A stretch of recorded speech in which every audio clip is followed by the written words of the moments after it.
अस्सलाम वालेकुम बेटे। अभी मैं थोड़ा सा इंतज़ार कर रहा हूँ नवाम का आने का, फिर इंशाल्लाह शुरू करते हैं, ठीक है।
अस्सलामुअलैकुम।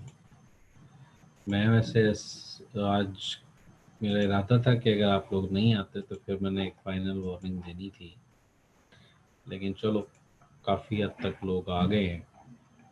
ठीक है, ऑलमोस्ट 50% क्लास आ चुकी है, बल्कि 50 से ज़्यादा आ चुकी है।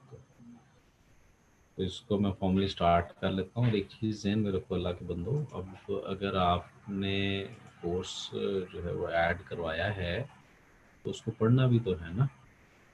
ठीक है, ये तो नहीं हो सकता कि हम खाली इसको ऐड करके और बस हो जाएगा पास। वो तो पेपर दोगे पढ़ोगे तो पास होगा ना, वरना तो नहीं होगा। ठीक है, चले जी, लास्ट लेक्चर से इसको कंटिन्यू करते हैं। जो हमने पहले पढ़ा था उस एतबार से आगे शुरू करते हैं। ठीक है जी। और लास्ट लेक्चर में जो हम चीज़ें डिस्कस कर रहे थे, तीन बच्चे ही थे, आमिना थी, तैयबा थे। तीन, ये दो ही थे, सॉरी, तीन नहीं थे, दो थे। और हमने ये चीज़ें पढ़ी थी, तैयबा एंड में डिस्कनेक्ट हो गई थी। खैर, अच्छा, अब चैप्टर नंबर 17 था। बुक मैंने आपके साथ फ़ोल्डर में शेयर की हुई है, अगर आप चाहें तो साथ साथ उसको ओपन कर लें। और पीडीएफ का पेज नंबर 624 है इस वक्त, जिससे मैं रेफर कर रहा हूँ। ठीक है, अच्छा जी। अब आ जाते हैं फाइल ऑर्गेनाइजेशन के हवाले से। मैंने प्लेटर के बारे में बात की थी कि क्या होता है, मैंने सिलेंडर के बारे में बात की थी, मैंने स्ट्रैक के बारे में बात की थी, मैंने सेक्टर के बारे में बात की थी। तो ये बातें हो रही थी क्यों? क्योंकि जब आपका डाटा है वो डाटा राइट होना है डिस्क पर। ठीक है, और डिस्क उसको एक्सेस कैसे करती है? अगर उसको हम तरतीब से रख लेते हैं तो हम जल्दी उसको एक्सेस कर पाएंगे। फिर मैंने बताया था फिक्स्ड लेंथ रिकॉर्ड्स और वेरिएबल लेंथ रिकॉर्ड्स के ऊपर बात हुई थी। फिर फिक्स्ड लेंथ रिकॉर्ड्स किस किस्म के होते हैं? जिसमें हर फील्ड की विड्थ जो है वो स्पेसिफाइड होती है। ठीक है, और उसके बाद फिर हम ये बाइट्स अगर स्किप करते हैं तो हम नेक्स्ट रिकॉर्ड पे चले जाते हैं। ठीक है, फिर हमने बात की थी वेरिएबल लेंथ रिकॉर्ड, जिसमें हमने एक एग्जांपल ली थी कॉमा सेपरेटेड वैल्यूज़ की। ठीक है, तो ये बातें हो चुकी हैं। ये फाइल ऑर्गेनाइजेशन का जो टॉपिक था उसके अंदर ये बातें हो रही। ठीक है, तो ये डायग्राम से भी मैंने चीज़ वाज़ेह की थी। जिनको नहीं समझ आई वो मुझसे बाद में पूछेंगे, अभी नहीं मैं बताऊँगा। ठीक है जी।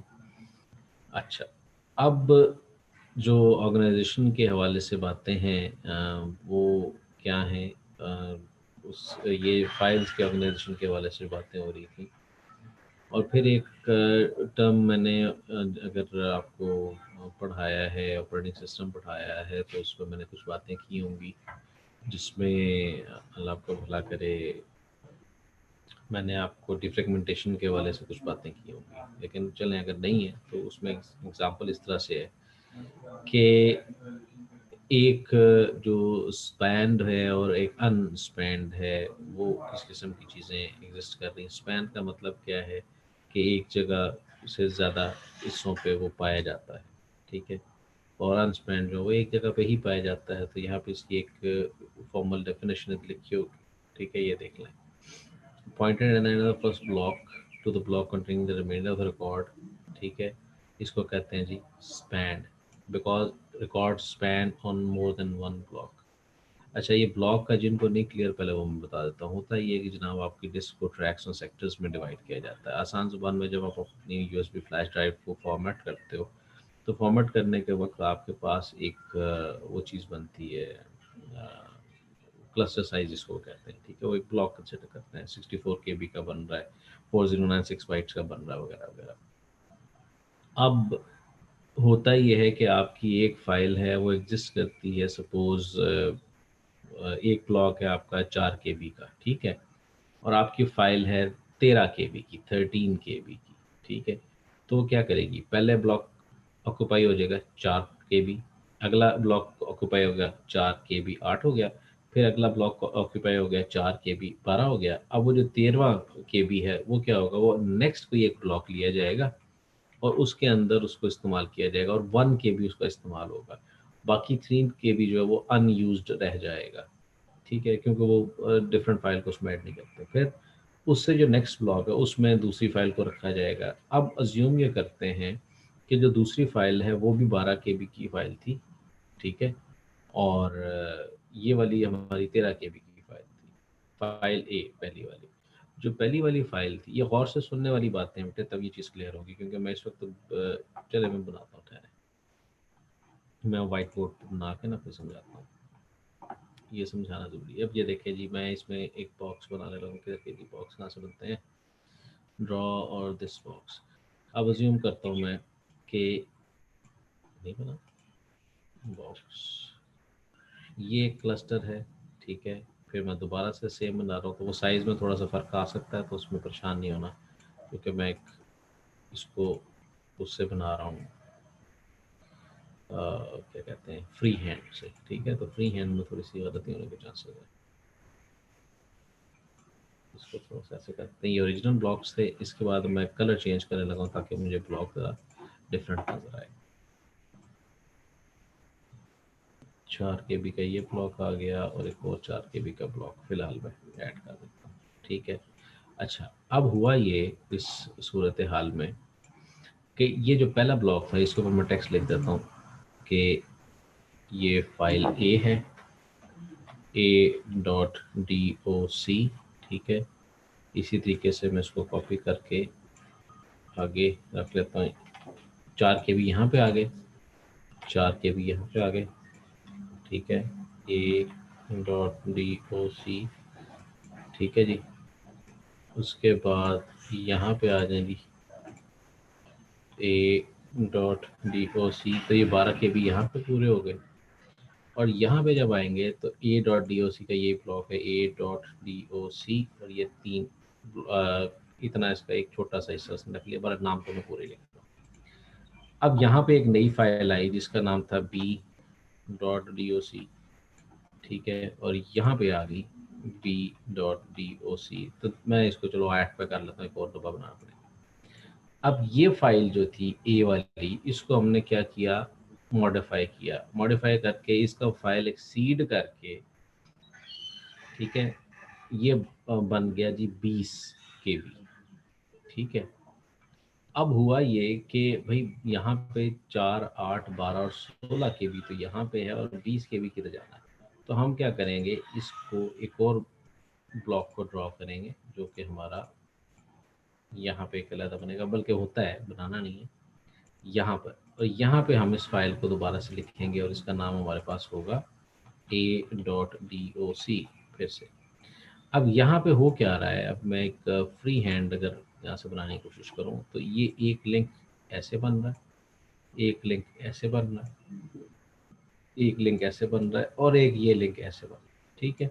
इन दो फाइल्स का लिंक आपस में ऐसे बन रहा है। तो यहाँ पे देखें, ए वाली फाइल जो वो स्पैंड है अक्रॉस मल्टीपल ब्लॉक्स, बी वाली स्पैंड है अक्रॉस मल्टीपल ब्लॉक्स, ठीक है। तो वो जो एक मैं टर्म समझाता होता ना, डी फ्रेगमेंटेशन करते हैं, तो डी फ्रेगमेंटेशन ये करते हैं कि ये वाला ब्लॉक हम उठा के इधर लें, साथ साथ लें, ताकि एक्सेस जल्दी से हो सके, ठीक है। तो मल्टीपल ब्लॉक्स पे या अगर दूर के ब्लॉक्स पे वो चीज़ पाई जाती है तो हम उसको कहेंगे ये स्पैंड है। क्लियर है जी? क्या ईमान वालों, कहीं मुझे यस सर। स्पीकर स्पीकर पे लगा के सो तो नहीं गए हो? अच्छा जी। नो। अब इसको मैंने बंद कर दिया फिलहाल, और मैं एक वापस बुक पे आ जाता हूँ। तो ये स्पैन है on more than one block, ठीक है। इस it must be span if record are not able to cross block boundaries, तो वो क्या होगी, अनस्पैंड। अगर तो आप ये जो हमने डायग्राम में टिकली चीज़ को देखा है, अगर ऐसा होता है तो वो स्पैंड रिकॉर्ड्स हैं, और अगर ऐसी चीज़ आप अलाउ नहीं करते कि नहीं जी एक साथ ही होने चाहिए, तो उसको हम कहेंगे अनस्पैंड, ठीक है जी। तो बहरहाल ये लोकेशन के हवाले से बात आ गई, ये डायग्राम मैंने आपको बता के दिखा दी, एक्सक्यूज मी। अच्छा, अब जो ऑपरेशंस होते हैं किसी भी फाइल पे, क्योंकि हमने जब डेटाबेस एडमिनिस्ट्रेशन के वाले से बात करनी है, तो उसमें क्या होता है, या रीड होता है या राइट होता है, ठीक है जी। इसके अलावा तो और कोई काम नहीं होता ना। डिलीट है वो भी राइट ही है एक तरह से, ठीक है। क्रिएट वो भी राइट ही है, ठीक हो गया। तो सिलेक्शन होती है डेटा की, ज़्यादा काम जो होता है वो सिलेक्शन होती है, ठीक है। तो उसमें हमने इसको ऑर्गेनाइज करने की ज़रा ज़्यादा ज़रूरत पेश आती है, और कि ऑर्गेनाइज सही तरीके से चीज़ें होनी चाहिए, ठीक है जनाब। इसलिए मैंने आपको बताया कि स्पैन रिकॉर्ड और अनस्पैन रिकॉर्ड और फिक्स टाइप रिकॉर्ड और वेरिएबल लेंथ रिकॉर्ड, उसमें ये है कि हमें एक्सेस करने में जो टाइम लगता है उससे बचने के लिए हम इसकी ऑर्गेनाइजेशन करते हैं कि अगर एक चीज़ तरतीब से रख दी गई है तो उसको एक्सेस करना ज़रा आसान हो जाएगा। ठीक है, तो डिस्क के हवाले से फ़िलहाल इतनी बातें हैं। अब एक्सेस मेथड जो है वो 2 किस्म के होते हैं, वो हमने देखे हैं जनाब। ठीक है, वो रैंडम एक्सेस है और सीक्वेंशियल है। तो खैर हमारे इस वक्त रैंडम ही है। किसी चीज़ में से सर्च करने का तरीक़ाकार क्या होता है वो आपको आइडिया है, उस पे मैं यहाँ पे इतना डिटेल में उसमें बात नहीं करूँगा। उसमें चूँकि अभी मैंने और चीज़ें भी करवानी है, तो उसमें क्या होगा कि जो क्या कहते हैं, मैं बात क्या कर रहा था भूल गया। वो ज़ालिमो दसो तो सही।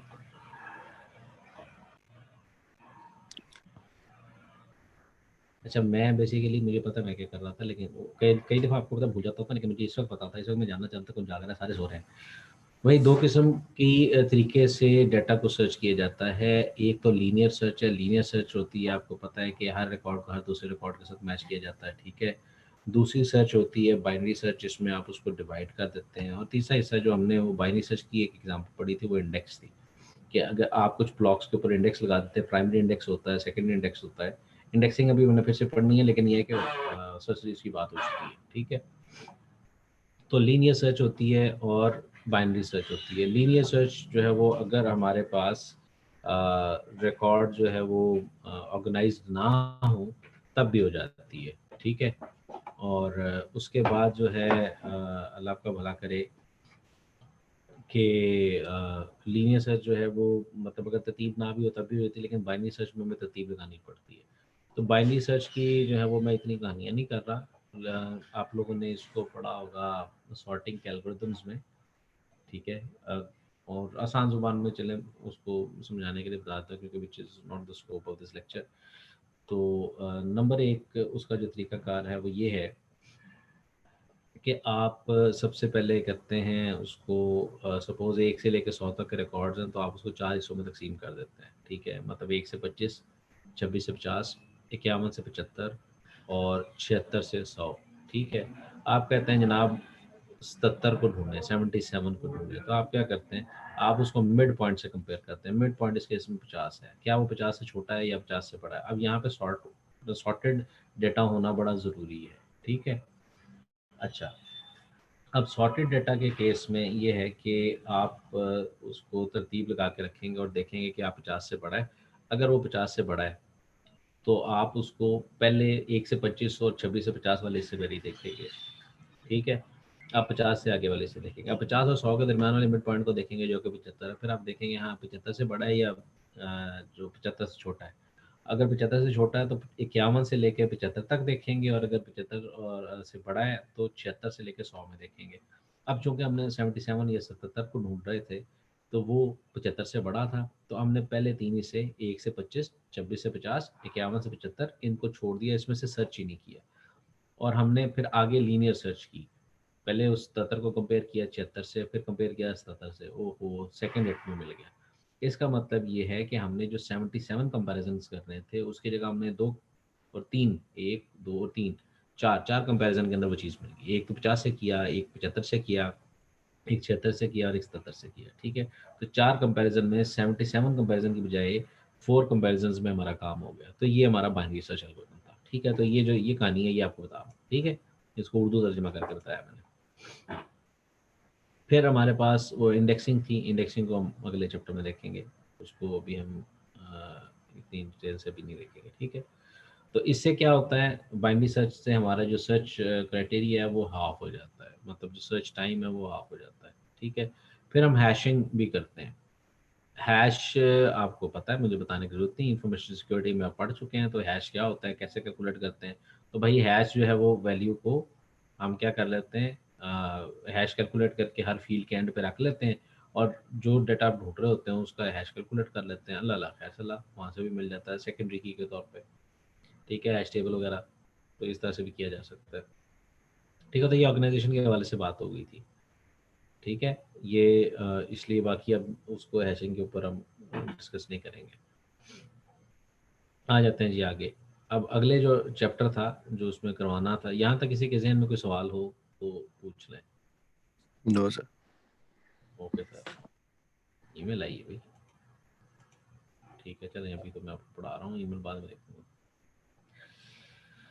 अच्छा, ये बाकी जो आवाम आई हुई है हमारी, जो सॉरी नहीं आई हुई, जो रजिस्टर्ड हैं, लाइक जैन साहब, कौन कौन नहीं आया, जैन नहीं आया और वो नहीं आया, एक दो तीन चार आ गए, दो लोग नहीं आए, जैन और आशिम नहीं आए। ठीक है जी, इन्होंने दसो कि मेहरबानी थोड़ी। ठीक है, को पढ़ लो। अच्छा जनाब, दूसरा जो एक्सेस मैकेनिज्म है जिस पे बात करनी थी वो है इंडेक्सेस। इंडेक्स से क्या फ़ायदा होता है, आप चीज़ों को, या मैं पहले डायग्राम से दिखाता हूँ। ये देखें जनाब, हमारे पास काफ़ी सारे रिकॉर्ड्स, ठीक है, काफ़ी सारे रिकॉर्ड्स हैं। काफ़ी सारे रिकॉर्ड्स के अंदर हम क्या करते हैं जी, जैसे मैंने आपको कहा कि ये 1 से 25 और 26 से 50 वाली चीज़ें कर लें, तो वो तो उस केस में कि सॉर्टेड होंगे। तो फिर है, डिक्शनरी में भी चीज़ें सॉर्टेड होती हैं। डिक्शनरी में आप क्या करते हैं, या इवन अगर आपके पास घर में वो आजकल तो खैर फ़ोन यूज़ हो रहा है, लेकिन एक ज़माने में हमारे यहाँ ना वो एक डायरी यूज़ होती थी जिसमें से ए वाले नाम ए पे, बी वाले नाम बी पे, सी वाले नाम सी पे यूज़ कर रहे होते थे। ठीक है, तो हमारे पास सी से नॉर्मली चाचू या चाची इस तरह से नाम लिखे होते थे, सी से क्योंकि हमारे पास इतने नाम कम चलते हैं। ठीक है, तो अब क्या कहते हैं, वो उनको इंडेक्स करते थे, ए वाले एक तरफ आ जाए, बी तरफ एक तरफ आ जाए, सी तरफ एक तरफ आ जाए। ठीक है, अब यहाँ पर भी इंडेक्सेस जो हैं वो प्राइमरी इंडेक्स और सेकेंडरी इंडेक्स, तो उसकी ज़रा डेफिनेशन की बात करते हैं। इंडेक्स क्या है, और आप हर चीज़ के ऊपर एक अलग से इंफॉर्मेशन ऐड कर देते हैं जो कि उस स्पेसिफिक ब्लॉक के हवाले से यूनिक होती है। फॉर एग्जांपल मैं कहता हूँ जनाब, इंडेक्स लगा लें जी 10 जो आपको बनता है 105 पे, तो 105 जो है वो आपका प्रोग्राम कोड है। तो जहाँ जहाँ 105 है थर्ड उसमें पोजीशन में, तो वो जनाब अलहदा कर लें। ठीक है, उनके अंदर ढूंढें, तो बाकी लोगों की आईडीज़ को सर्च ही ना करें। ठीक है, तो इस तरह से वो जो इंडेक्स है वो लग गया। अगर आप कहते हैं जी ये से जैन साहब का नाम सर्च करें, तो अब यूएमटी में जैन कितने सारे होंगे। असल की बात इसलिए नहीं की कि आसिल साहब काफ़ी इक्का दुक्का ही होगा। तो जैन है जी एक कॉमन नेम है, या आमिना है कॉमन नेम है, तैयबा है कॉमन नेम है। तो मैं कहता हूँ जी तैयबा के नाम से मैं अपने डेटाबेस में, यूनिवर्सिटी के डेटाबेस में सर्च करता हूँ, तो तैयबा तो काफ़ी लोग आ जाएंगे। मैं कहता हूँ नहीं जी, तैयबा आईटी, बीएस आईटी में। ठीक है, तो अगर मैं तैयबा को सर्च करी, कोई कह देता कि वो टी वाली जो लिस्ट है उसी के अंदर से देखें, बाकी किसी को देखे ही ना, तो ए से लेके जो एस है, तो यहाँ तक सर्च नहीं होगी, और टी के बाद जो है वो यू से लेके जी तक सर्च नहीं होगी, तो आप टी वाले ब्लॉक में सर्च करेंगे। तो ये एक तरह से इंडेक्स है। ठीक है, सही है जी। अब इंडेक्स जो है वो कुछ किस्म के होते हैं। प्राइमरी इंडेक्स है कि जी उसमें क्या है जी, फिक्स लेंथ होती है, 2 फील्ड्स, और नॉर्मली प्राइमरी की के ऊपर बनाया जाता है। ठीक है, तो इसको हम कहते हैं इंडेक्स। अब इंडेक्स दो किस्म के होते हैं, डेंस होता है और स्पार्स होता है। ठीक है, डेंस इंडेक्स में क्या है, हर रिकॉर्ड के लिए अलग अलग इंडेक्स बना हुआ है। स्पार्स इंडेक्स है जिसके अंदर आप एक ब्लॉक के ऊपर बनाते हैं कि जी ए वाला ब्लॉक है, इसका एक इंडेक्स है, बी वाला ब्लॉक है, इसका एक इंडेक्स है, सी वाला ब्लॉक है, एक इसका इंडेक्स है। ठीक है, तो डेंस इंडेक्स में कि हर रिकॉर्ड का अलग से होगा। स्पार्स इंडेक्स में है कि जी किसी कैटेगरी के बेस के ऊपर जो कि असल ज़रूरत होती है, ये इस तरह से इंडेक्स लगाए जाते हैं। ठीक है, जिससे हम चीज़ों को आसानी से ढूंढ लेते हैं। मतलब हमने सर्च को बेहतर बनाना ना, पहले तो हम डिस्क को देख लेंगे, डिस्क पे ऑर्गेनाइजेशन अच्छे अंदाज से हो, और फिर हम कहते हैं कि नहीं उसके ऊपर इंडेक्सेस लगाएं कि सेकेंडरी एक्सेस पाथ भी हमारे पास होना चाहिए। ठीक है, अच्छा मुझे थोड़ी सी कन्फ्यूजन हो रही, मैंने फोटो इधर नीचे रखी हुई थी, अब ठीक है फोटो एंड पे थी तो परेशानी होती है थोड़ी सी। ठीक है जी, तो ये आपने देख लें जी। आपने कहा जी एरन से स्टार्ट हो रहा है, तो जी एरन यहाँ से स्टार्ट हो रहा है। अगला जी एडम्स जॉन जी यहाँ से स्टार्ट हो रहा है। तो अब इस तरह से देखें जी, A D, A L, A L E, A L L E. ठीक है, तो इस तरह से नाम जो है ना वो उसको सेग्रीगेट किया गया है। तो ये एक सॉर्टेड लिस्ट होगी, तो यहाँ से ढूंढना तो इससे आगे ढूंढना है। ठीक है, तो ये वाली चीज़ ये तो मैंने करवाई थी, क्या नाम है किधर, आमिना करवाया था बेटा, मुझे याद ही नहीं रहा, मैंने फिर करवा रहा हूँ। चलो लास्ट क्लास में नो करवाया था सर, मेरे ख्याल। ये मैंने करवाया। अच्छा नहीं करवाया था। अच्छा मैथमेटिक्स थी वैसे, कुछ मैथमेटिक्स थी, चले इसको मैं आप पे छोड़ता हूँ। अच्छा, और फिर है जी हमारे पास second index. Second index unique की होती है, ठीक है। एक प्राइमरी इंडेक्स है जो कि एक नॉर्मली एक बनता है, उसमें डेंस और स्पार्स होते हैं, और सेकंड इंडेक्स में भी डेंस और स्पार्स हो सकते हैं वैसे, लेकिन नॉर्मली जो है वो डेंस ही होते हैं। सेकंड इंडेक्स नॉर्मली डेंस होता है, ठीक है। अब यहाँ पे क्या है कि आप हर फील्ड के ऊपर एक और अलहदा से एक इंडेक्स लगा देते हैं कि जी उससे भी आप सर्च कर लें, ठीक है। तो दो कीज़ हो जाती हैं, तो उससे सर्च करना ज़रा आसान हो जाता है, दो पॉइंटर लगा लेते हैं, ठीक है। तो वो अब ये देखें, यहाँ पे अगर आप देखें कि वन, ये वन वाले सारे आ गए, टू टू वाले सारे आ गए, थ्री थ्री वाले सारे आ गए, और ये सॉर्टेड है यहाँ पे, ये एक अलहदा से क्लस्टर कर दिया कि जी ब्लॉक बनाते हैं उसको इकट्ठा कर दें, ठीक। तो ये एक दो टेक्निक्स हैं जिसको हम इस्तेमाल करते हैं, ठीक है जनाब अली। ये फिर एक और उसकी एक एग्जांपल आपके सामने, ठीक है जी। मैंने जो डेंस इंडेक्सेस बताने हैं, अब वो यूज़ कैसे करते हैं वो इधर यहाँ पे दिखाएंगे भी आपको, ठीक है जनाब। तो यहाँ तक इंडेक्सेस की बात हो गई, सही है। बाकी ये टेबल शेबल आप खुद पढ़ेंगे, ज़रा थोड़ा सा समझने के हवाले से होता है। और फिर एक जब डाटा बहुत ज़्यादा हो जाता है तो फिर इंडेक्सेस के लेवल बढ़ा देते हैं, प्राइमरी सेकेंडरी और टर्शरी या थर्ड लेवल इंडेक्स, ठीक है। एक और किसी फील्ड के ऊपर इंडेक्स लगा लें तो वो भी किया जा सकता है, ठीक है। लेकिन वो ज़ाहिर बात है जितना ज़्यादा आप बढ़ाएंगे दायरा, उतना कंपैरिजन में टाइम लग जाता है, ठीक है। तो अभी इंडेक्सेस के हवाले से इतना ही। अब मैं आ जाता हूँ कोड के ऊपर। मैं अगर इसमें देख लूँ कोई और चीज़ है तो नहीं, की क्योंकि मैंने इस चीज़ को ये दो चैप्टर प्लान किए हुए थे, एक तो खैर पहले हो गया था, दूसरा आज वाला था इंडेक्सेस वाला, ठीक है।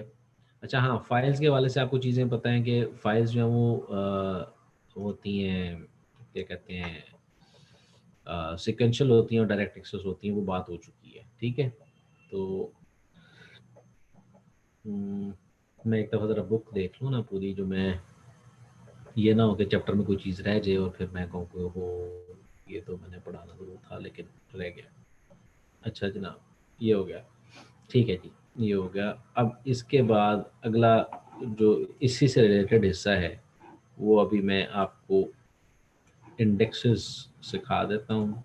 Indexes share screen and this book, okay. ये बुक भी आपके पास होगी, ये है SQL notes for, SQL server notes for professionals के नाम से, तो ये मैंने आपको बताई थी। तो हम यहाँ पे चैप्टर 2 कर चुके थे, इसका क्विज भी हो चुका था, ठीक है। कन्वर्जन की बात हो गई थी, यूज़र डिफाइंड डेटा टाइप हो गई थी, सिलेक्ट के वाले से बातें हो चुकी थी, ठीक है। जो इज नल की बात हो चुकी थी, ये मेरा ख्याल है एलियसेस, आई डोंट नो कि हुए थे कि नहीं हुए थे, अगर नहीं हुए तो दोबारा करा देता हूँ।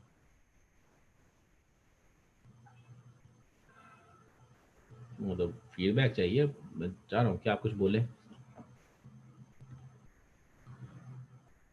हेलो, मतलब क्लास हो रही है, हेलो हेलो हेलो। समझ नहीं आया था। नहीं, ये चैप्टर हो गया था इसमें एसक्यूएल नोट्स और प्रोफेशनल वाली बुक में। यस सर, ये काफी ज्यादा चैप्टर्स हो चुके हैं, 13 या 15 तक कर लिए थे। हाँ मुझे भी याद है, अब इफ एल्स वगैरह कुछ रहते थे ना, वो नहीं किए थे। Yes sir. हाँ तो ये मैं भी करवा देता हूँ, लेकिन अभी जो हम टॉपिक देख रहे हैं ना, तो उसके हवाले से मैं यहाँ से ढूंढ के भी, वो किधर गया जी, उसका नाम है, हम सर्च कर लेते हैं। उसका नाम है, अभी जो हम पढ़ रहे थे इंडेक्स, तो इंडेक्स, इंडेक्सेस का इसमें है नहीं chapter, path index, retrieve code mission, गेटा स्कीमा टेबल्स फॉर्म इंडेक्सेस, ठीक है। तो वो गेट का ही है, ये है जी इंडेक्स्ड, ठीक है। चैप्टर 59 है, तो इतना चूँकि हमारे टॉपिक से रिलेटेड है, हम उतने इससे पे पहले बात करेंगे और फिर आगे वापस अपने टॉपिक पे चलेंगे। अब देखें जी, क्लस्टर्ड इंडेक्स, ठीक है। टेबल बनाया, ये टेबल का स्ट्रक्चर है, ये इसमें परेशानी नहीं क्या बुला है, ये टेबल का स्ट्रक्चर है। उसमें क्या है जी, आईडी है 900 कैरेक्टर्स तक, फर्स्ट नेम है एन वाचार। एन वाचार क्या होता है अपना, हमारे एक भाई जी हैं, क्या नाम है, हसन अली साहब। हसन साहब, ये एन वाचार क्या होता है ये मैंने पढ़ा था। एक मिनट यार, कॉल आ रही है, कॉल अटेंड कर लूं।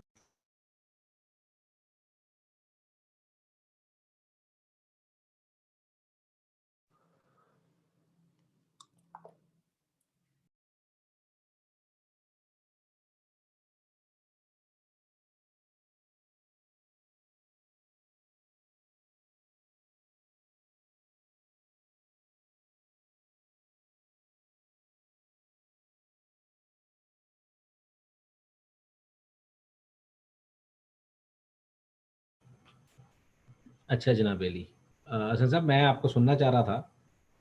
कैसा सर, ये वो होती है जब हम वेरिएबल लेंथ को एज स्ट्रिंग सेव करवाते हैं।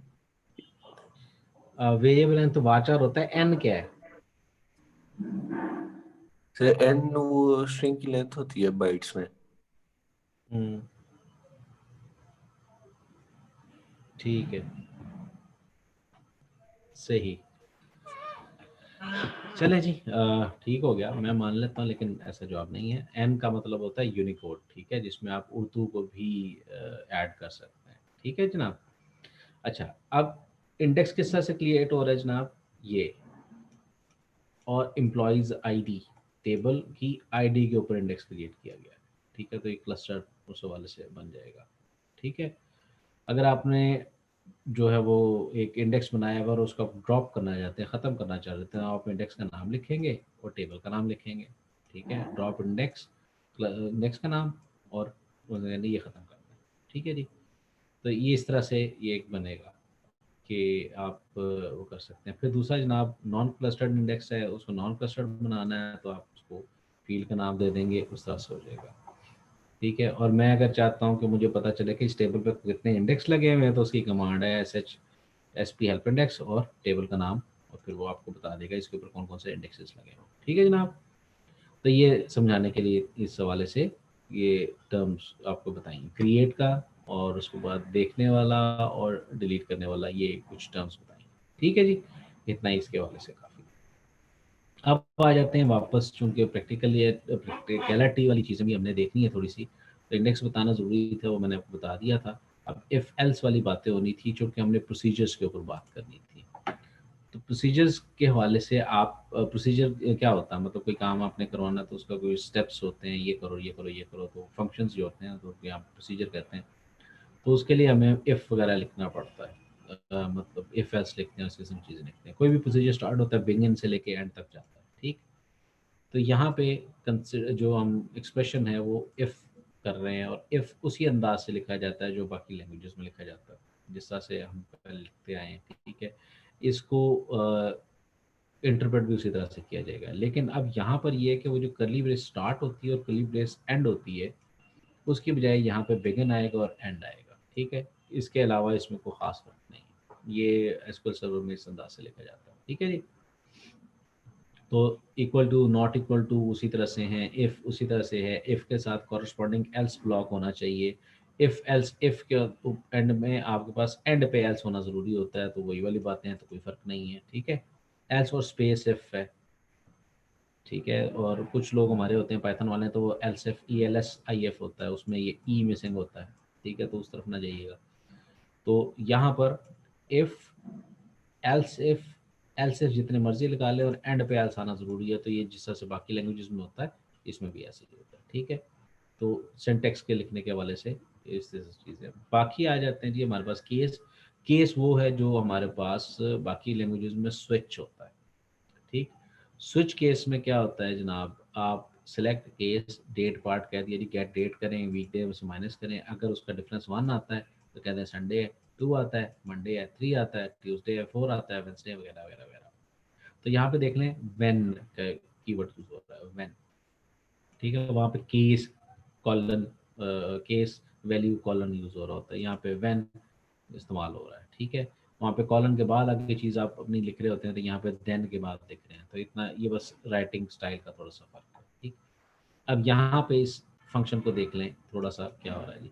सिलेक्ट केस, आगे आपने कोई फंक्शन नहीं दिया, आपने कहा जी when left of first name one, जो है फर्स्ट नेम का लेफ्ट पहला पार्ट यानी कि जे, ये जे है, ठीक है। तो जब ये लेफ्ट का फंक्शन क्या करता है, इसमें से लेफ्ट से एक करेक्टर रिटर्न करता है, तो ये हो गया जे, जे इन दिस। अगर ऐसा हो तो first name starts with vowel, ठीक है। नहीं हो रहा जनाब, फर्स्ट नेम को चेक कर रहे हैं, लास्ट नेम को चेक कर रहे हैं, इन ए आई यू यू ए, तो लास्ट नेम एस से स्टार्ट कर रहे हैं, नो जी ऐसा कुछ नहीं है। तो आउटपुट इस मैसेज की क्या आएगी, neither states name starts with vowel, ये वावल, ठीक है। तो इस तरह से ये इसमें परेशानी होना है, ये फंक्शन क्या कर रहा है या ये क्या कर रहा है, खैर ये तो बताना, ये तो नहीं होना चाहिए, ये तो लेस होती है भाई, इन और बिटवीन और हैविंग और इस किस्म की चीज़ें आप कर चुके हैं सिलेक्ट के साथ डेटाबेस में के कोर्स में, ठीक। तो इस हवाले से आपने ये परेशानी होना कि ये क्या चीज़ है, ये वाला फंक्शन क्या है, लेफ्ट ट्रिम करता है, left one character, left one character, यहाँ पे आप राइट कर दें तो राइट से वन हो जाएगा, ठीक है। फिर जनाब ये वाली चीज़ें मुझे ऐसे मतलब चलो बता देते हैं, बनती तो नहीं लेकिन चलो, इंसर्ट इनटू, फिर आगे टेबल का नाम, वैल्यूज़, पहली वैल्यू, दूसरी वैल्यू, तीसरी वैल्यू। जो पहली वैल्यू अगर वो नंबर है तो उसको हम लिखते हैं किस तरह से, बगैर कोट्स के, अगर वो करेक्टर या स्ट्रिंग है तो उसको हम डबल कोट्स में लिखते हैं, ठीक है जनाब। तो ये आपको पता है, सिंगल कोट्स या डबल कोट्स में लिखते हैं तो वो वैल्यूज़ उसमें ऐड हो जाती हैं, ठीक है जनाब। सिंपल सिंपल सी चीज़ें हैं ये। अच्छा ये काम ज़रूर करना है इनको ना, practically SQL server management studio के ऊपर करके देखना, तो फिर आपके लिए ज़रा आसानी हो जाएगी, ठीक। और फिर एक टर्म हम और करते होते थे डेटाबेस में, वो क्या आता था कि इंसर्ट करते थे किसी और टेबल से। अब यहाँ पे देखें, इसको परेशानी होना, ये क्या है, पहले हम इस हिस्से को देखेंगे, ये वाला हिस्सा, select first name last name, ठीक है, स्टूडेंट, फ्रॉम, टेबल का नाम, ठीक है। ये तीन वैल्यूज़ हैं, वहाँ से आप कर लें, स्टूडेंट बेसिकली ये करेक्टर ही आ रहा है। अब यहाँ से जो वैल्यूज़ आएंगी वो सिलेक्ट हो जाएंगी, फर्स्ट नेम में कॉपी हो जाएगा, लास्ट नेम में कॉपी हो जाएगा, और ये आपने हार्ड कोडेड वैल्यू दी है पोजीशन में, स्टूडेंट कॉपी हो जाएगा, ठीक है। तो ये कोई और टेबल है, उससे ये टेबल अंडरस्कोर नेम में वैल्यूज़ कॉपी हो जाएंगी, ठीक है जनाब।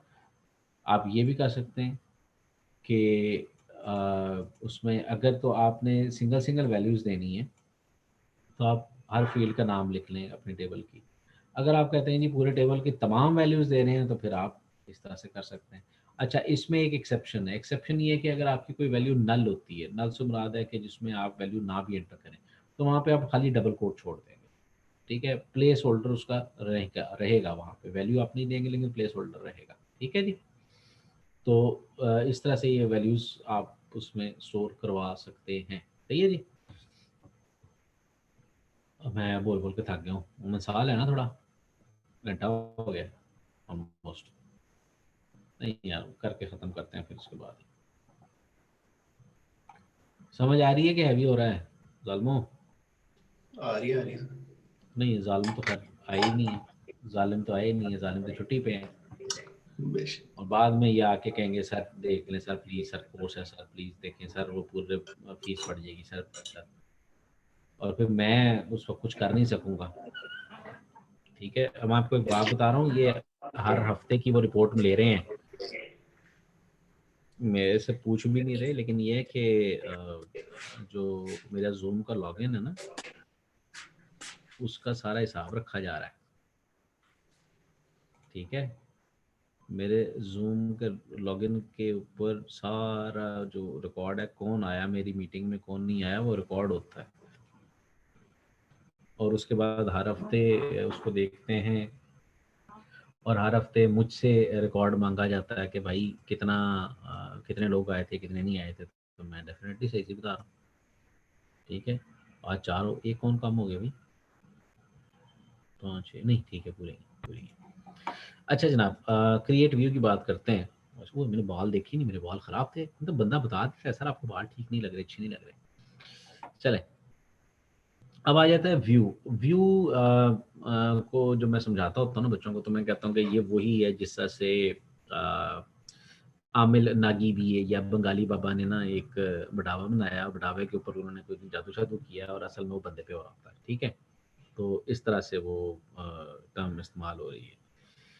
तो ये भी बंगाली बाबा ही है, जिसके अंदर ओरिजिनली एक टेबल है, उसकी बेस के ऊपर आप एक टेबल बना रहे हैं। व्यूज़ नॉर्मली ये नहीं होते कि आपने एक टेबल की बेस पे एक और टेबल बना लिया, ठीक है। अच्छा, होता ये है कि मल्टीपल टेबल्स को यूज़ करते हुए एक टेबल बनाया जाता है। फॉर एग्जांपल स्टूडेंट है और रजिस्ट्रेशन है, ये 2 टेबल्स हैं। तो इन दोनों टेबल्स की बेस के ऊपर एक नया टेबल बनाते हैं, स्टूडेंट रजिस्ट्रेशन, ठीक है। तो स्टूडेंट टेबल से भी डाटा आता है और रजिस्ट्रेशन टेबल से भी डाटा आता है, और डिस्प्ले वो एक जगह पे होता है। अगर उसके ऊपर कोई ऑपरेशन परफॉर्म करते हैं तो इन 2 टेबल्स पे स्टूडेंट और रजिस्ट्रेशन दोनों के ऊपर वो ऑपरेशन परफॉर्म हो रहा होता है, ठीक है जी। तो व्यू ये होता है, और व्यू के आप अलग-अलग परमिशन देते हैं कि मतलब इस व्यू पे फलां को परमिशन है, इस व्यू के ऊपर फलां को परमिशन है। तो ये काम किए जाते हैं असल में, ठीक है। तो इसलिए व्यूज़ बनाए जाते हैं, ठीक है। तो क्रिएट व्यू जो है वो आप उस तरह से बना सकते हैं। वो क्रिएट व्यू की आप कमांड्स देख चुके थे। यहाँ पे इंडेक्स्ड व्यू है, तो उसके अंदर आप स्कीमा बाइंडिंग की यूज़ कर लेंगे। तो आपके पास वो जो स्कीमा के ऊपर जो जो चीज़ें क्लस्टर्स अप्लाई हुए होंगे वो भी इसके ऊपर अप्लाई हो जाएंगे। नॉर्मली व्यू होता है सिर्फ व्यू के लिए, लेकिन ये है कि कुछ व्यूज़ के ऊपर थोड़ी परमिशन भी दी जाती है कि ये काम भी आप कर लें, ठीक है। अब लिमिटेशंस क्या हैं? View definition can reference one or more table in the database. Yes, ये तो limitation भी और hobby भी है. Or one unique cluster is created. Additional non-clustered indexes can be created. तो ये भी एक benefit है. You can update the data in underlying tables जो मैंने आपको बताया, ठीक है। You cannot modify underlying tables and columns. तो ये limitation है असल में, ठीक है। अगर आपने with schema binding option use की हुई है, can not contain count min max top outer joins और इस किस्म की चीज़ें आप इस व्यू पे अप्लाई नहीं कर सकते। तो ये 2 असल में लिमिटेशंस हैं, ठीक है जनाब, सही है सर।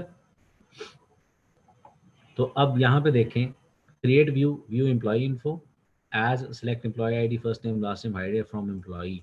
टेबल का नाम है व्यू अंडरस्कोर एम्प्लॉई इन्फो, और जिस टेबल को वो रेफर कर रहा है वो एम्प्लॉई, ये बन गया। अब कहते हैं select first name from view underscore employee info. तो ये जो व्यू है अंडरस्कोर एम्प्लॉई इन्फो डाटा यहाँ से ला के आपको दे रहा होगा, ठीक है। तो ये एक तरीकाकार है, सही है जनाब। फिर बाकी विद इंक्रिप्शन है, इंक्रिप्शन ऐड करनी तो विद इंक्रिप्शन का कीवर्ड यूज कर दें, बाकी कमांड वही है, ठीक है। Inner join, outer join, right join, left join, full join, self join, मतलब मैं नहीं बता रहा, ये आपके डेटाबेस कोर्स से रिलेटेड बातें, ठीक है। तो कमांड्स जो है उसमें जो वो है, आपने अगर उस पर एसक्यूएल सर्वर पे नहीं किया हुआ तो फिर अब ये एसक्यूएल सर्वर के कमांड्स डिफरेंट है, ठीक है जी। थोड़ी सी डिफरेंट है, इतना कोई खास फर्क नहीं है। और व्यू, यस व्यू बना लें आप, सिंपल व्यू बना लें, ठीक है। सिंपल व्यू कैसे बनाते हैं? क्रिएट व्यू, टेबल का नाम और बाकी वैल्यूज लिखी फ्रॉम पर्सन टेबल बन जाएगा, ठीक है सर। तो ये कमांड्स ऐसे इस तरह से इस्तेमाल होंगी। अब मेरी ज़रा जो है वो मैं कह रहा हूँ कि थोड़ी सी ब्रेक ले लूँ, ठीक है, घंटा हो गया, और इसके बाद फिर थोड़ी देर में फिर से मिलते हैं, सही है जी, या काफ़ी है आज के लिए? काफी मिल लेते हैं। चलो काफ़ी काफ़ी कर दो, ठीक है।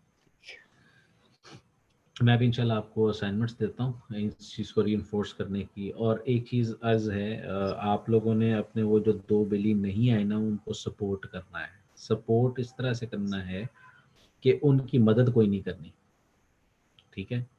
क्योंकि मैं ये चाह रहा हूँ कि उनको भी आए, आपको भी आए, ठीक है। आमिना, पुत्र और तैयबा, आपने भी अभी किसी की मदद अभी नहीं करनी, जो पिछला लेक्चर जिन्होंने मिस किया, जिसके अंदर आसन साहब भी हैं और हसन साहब भी हैं, तो इनकी ज़रा थोड़ी सी मदद नहीं करनी, इनको थोड़ी सी मेहनत करने दो, और फिर उसके बाद फिर मुझसे पूछेंगे और मैं इनकी अलग से क्लास पढ़ाऊँगा, मतलब क्लास लगाऊँगा नहीं, क्लास पढ़ाऊँगा, इनको समझा दूँगा, दोबारा से पढ़ा दूँगा। लेकिन थोड़ा सा डाँट-डूँट के समझाना भी था ना असल में बच्चों को, ठीक है, कि ये इन्फॉर्मेशन सिक्योरिटी में इतने अच्छे थे, ज़बरदस्त थे, और ये आजकल ये ढीले हुए हैं, ठीक है। तो इनको ज़रा थोड़ी-सी खींच-खांच करके इनको सीधा करना, ताकि ये अच्छे तरीके से नंबर लें। वो ज़ालिमों, पेपर 3 हो गए हुए हैं, ठीक है। 3 पेपर्स में आपकी जो वाइवा है वो रिकॉर्डेड होता है। उसके बाद अल्लाह आपका भला करे, ये जो है मतलब वाइवा हो गया, प्रेजेंटेशन हो गई और क्विज हो गया, तो आपके जो नंबर थे वो डिवाइड हो गए हैं।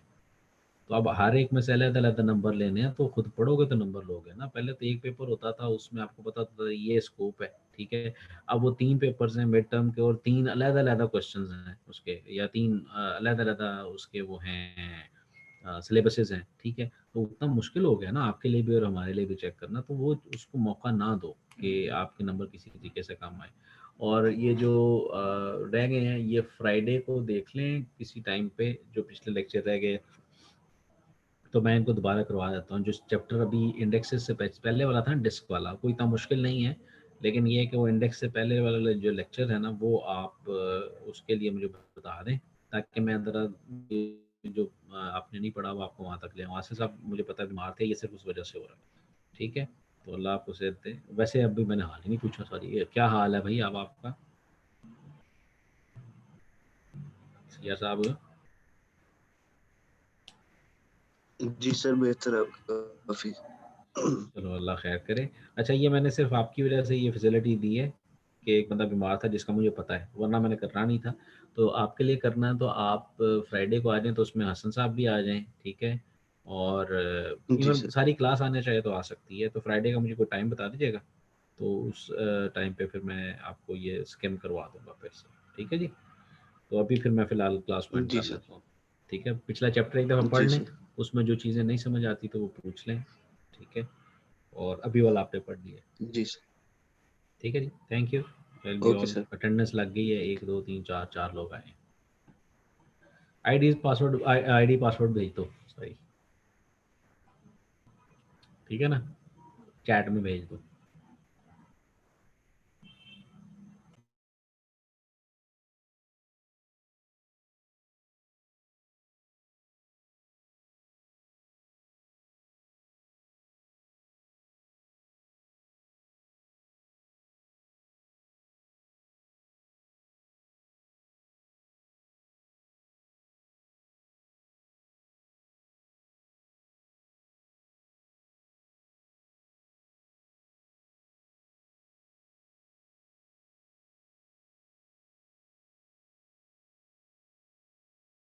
अच्छा, पूरी आईडी लिख रहे हैं, मैंने वहाँ से सर्च करनी होती है।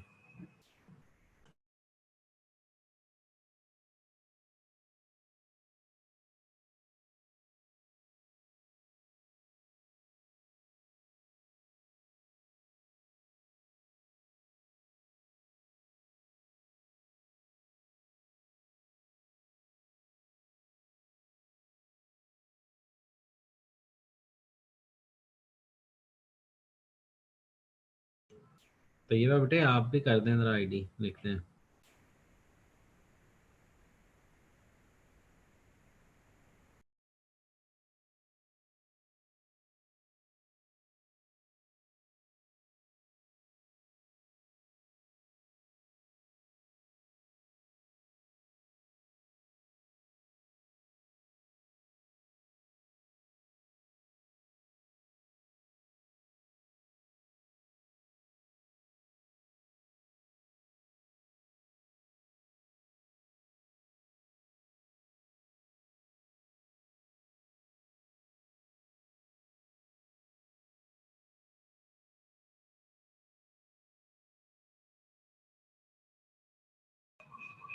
तो ये बेटे आपकी आईडी नहीं आई, फिर मैंने इस फाइल में से देखना है। पूरी आईडी लिखें पुत्र जी, पूरी आईडी।